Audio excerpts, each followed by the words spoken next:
Yang terutama adalah sosial, ekonomi, budaya. Ini sangat signifikan sekali. Sosial yang mana kesenjangan antara satu murid dengan yang lain itu sangat luar biasa. Ada di satu sisi yang orang tuanya pendidikannya lumayan baik dan membimbing anaknya dengan baik. Ada satu sisi yang mungkin sosial, ekonomi, budayanya banyak problem dan permasalahan. Dan itu jadi PR terbesar di SDN 62 Sumeraya, termasuk guru dan tenaga kependidikan. Jadi di lingkungan SDN 62 Sumeraya ini banyak hal perilaku peserta didik yang dididik di sini rata-rata kami bukan 100%. Jadi bawaannya itu sudah perilaku keluarga. Jadinya kalau ada pergesekan antara peserta didik satu dengan yang lain, itu bukan salah siapapun. Karena memang kultur, sosial, budaya, agamanya beda. Mungkin di satu sisi anaknya terbiasa mandiri nih, lepas nih, karena orang tua sibuk untuk cari nafkah, ekonomi, atau kita bisa lihat dari pakaian mereka, dari alat tulisnya, dari perhatiannya, itu kita udah konseling satu persatu dan kita data peserta didik. Kita tahu latar belakang ekonomi sosialnya, permasalahannya seperti apa. Yang nggak bisa baca, yang tertinggal kognitif, yang nggak punya rasa percaya diri, itu sudah benar-benar kita data permasalahannya. Dan kita tidak bisa menyalahkan, oh si anak si A ini begini, si B begini, si C. Karena kita tahu ya, tadi saya bilang multikultural. Belum lagi permasalahan yang anak sekecil itu dia harus melihat kehidupan keluarganya. Rata-rata banyak yang broken home, rata-rata dengan orang tua yang sibuk cari rezeki untuk makan. Ya kita nggak tahu karena Tuhan ciptakan ini kehidupan orang berbeda-beda.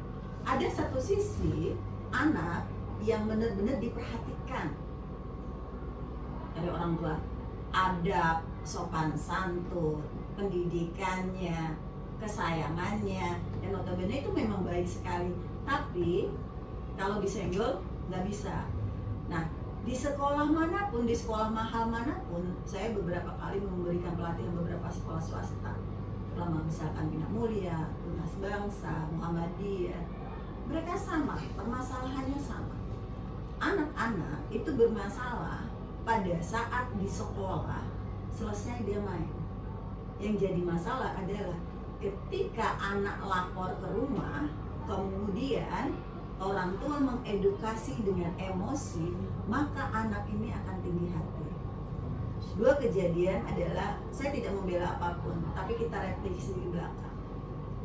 Yang pertama kejadian adalah ketika Zidan diganggu oleh kakak kelasnya dulu. Iya, Nah, betul Bu. emosi seorang orang tua itu kan karena marah, akhirnya terlampiaskan dengan anak yang mengganggu tersebut, yang sebenarnya tidak ada pembenaran. Tapi sekolah adalah untuk mendidik. Kalau sekolah penjara saja tuh untuk orang-orang yang bermasalah juga mendidik ya, apalagi sekolah.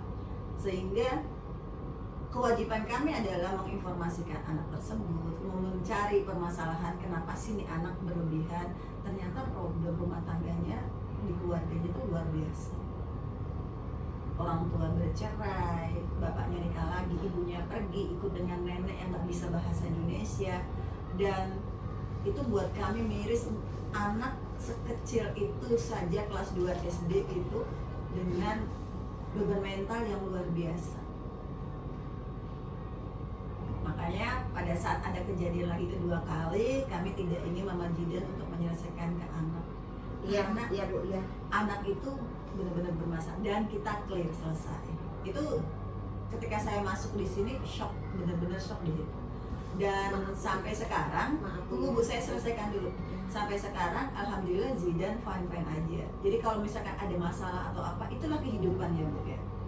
Nah sekarang anak itu sudah mulai beradaptasi dengan segala macam model teman-temannya gitu kan. Kemudian pada saat kelas 1 di kelas itu wali kelasnya nggak pernah ninggalin kelas. Ditunggu karena memang problemnya banyak sekali, apalagi di belakang. Kemarin kan di depan ya. Kelas 2 ini punya dua manusia yang kita tahu bahwa kelasnya ini bermasalah, harus diselesaikan. Tidak boleh masalah lari ditinggalkan, itu akan membesar terus dan membesar terus. Mamanya Faika ketemu saya 2-3 kali dan saya tuh udah tahu informasinya begini, tapi dia ketemu dengan saya hanya memindahkan anak tapi tidak menceritakan permasalahan anaknya. Jadi saya pikir ya fine-fine aja gitu kan. Dan saya katakan bahwa ketika proses pembelajaran KBM nggak bisa setiap saat juga wali kelas di kelas. Ada pergesekan ABC, kita nggak tahu ini anak yang jadi masalah, ini yang ribut orang tuanya. Itu sampai 3-4 tahun, 5 tahun, anaknya udah main kelereng sama-sama. Anaknya udah olahraga, itu udah tarik-tarik. Kami tuh ngeliat tiap hari, baik-baik aja. Tapi ketika anak ini laporan lagi, kesenggol sedikit aja, orang tua udah emosi lagi, marah lagi. Itu yang pada akhirnya melatih anak kita egosentrisnya naik, tidak bertoleransi pada orang. Bukan berarti kalau dibully terus nggak melapor terus anak kita disiksa, enggak. Di SD 62 nggak ada pembulian. Di SD 62 kita selesaikan baik-baik. Kalau soal senggol menyenggol, aduh, di rumah pernah nggak sih kita nggak marahin orang anak kita? Kadang nih emak nih, kita boleh ngebukin, kita boleh marahin, oh mereka boleh nyenggol. Jangan kan orang lain, bapaknya dia sendiri nggak boleh marah. Ngerasa nggak kayak gitu? Kita boleh marah, ngomel, orang lain nggak boleh. Itu egonya seorang ibu. Tapi kembali lagi, kita hidup bermasyarakat, kita semua sayang sama anak-anak. Kalau seandainya pindah kelas ke Bukmail itu nggak menyelesaikan masalah dan tetap akan muncul banyak hal, dan itu akan berkembang terus, susah. Kayaknya dulu waktu kelas 6 kakaknya lumayan juga jontok-jontokan, ngajar-ngajar orang juga. Tapi fine-fine aja gitu. Karena apa? Karena saya sebagai kepala sekolah sering rangkul itu anak. Nah sekarang tugasnya Bu Dita, selesain anaknya. Walaupun dia udah pindah ke Bukmail atau apa, anak hanya butuh bahwa, saya nggak nyalain siapapun, pihak sekolah juga hari ini bablasan. Makanya kenapa orang tua tidak boleh ada di lingkungan sekolah. 1, selalu melihat dari sisi kepentingan pribadi. 2, kalau terjadi eksiden tadi, itu contoh yang tidak baik yang mereka bisa tiru ketika lagi marah sama temennya. Nggak usah nih jauh-jauh nih, kita sama suami dalam 1 minggu pernah nggak marah. Suami yang kita sayang, yang kasih kita makan, ridhonya kita, pahalanya kita. Misal Mbah dengan anaknya, mamanya Jidan, nggak mungkin kan dalam 1 bulan kita baik-baik aja ketika komunikasi kan Bu. Nah sama, kalau misal ada masalah, bicarakan baik-baik. Sekolah akan memfasilitasi, menyelesaikan dan membimbing, mengedukasi anak-anak itu agar tidak lagi terjadi perselisihan. Tapi itu tidak akan menampilkan suatu saat anak nggak senggolan lagi. Dan kami dari pihak sekolah juga butuh nih Bapak Ibu untuk bilang ke anak-anaknya, jangan sampai bilang kalau dia mukul lagi, lawan lagi. Enggak gitu.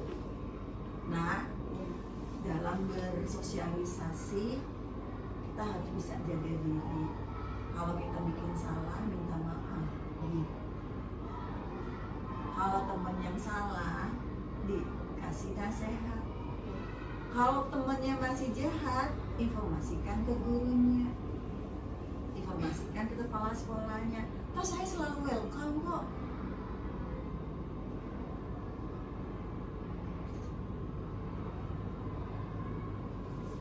Termasuk wali kelasnya. Saya berulang kali, jangan pernah ada masalah tidak diselesaikan solusi, itu akan berkembang sangat luar biasa. Padahal awalnya masalahnya sepele.